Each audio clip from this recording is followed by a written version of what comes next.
Four friends enter a forest to honor their dead friend. But what's waiting inside? Doesn't let people leave. This is the story of Luke, Dom, Phil, and Hutch, four friends on a hiking trip through a remote forest in Sweden.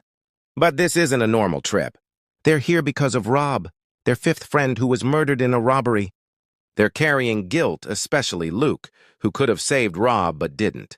The journey begins with laughter and memories, until a storm hits, forcing them to take a shortcut through the dense, untouched forest. That's when everything changes. They find strange symbols carved into trees. An elk hanging upside down, gutted like a ritual sacrifice. Inside a wooden cabin, they discover a headless statue, part human, part animal. And that night, none of them sleep.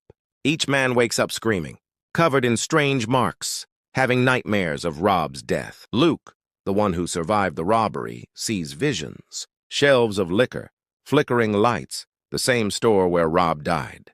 But now inside the forest, something is watching them, something that knows their fear.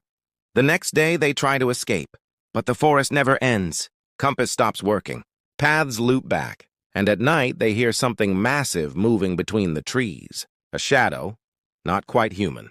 Soon one friend disappears, then another.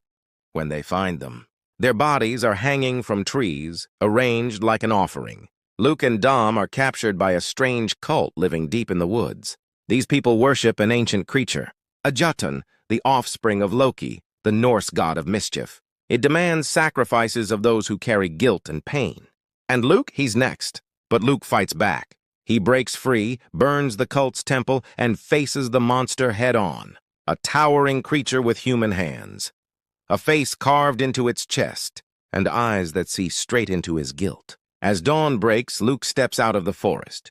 The first light in days hits his face. The creature roars but cannot follow beyond the trees. He's free, not just from the forest, but from the guilt he carried all these years.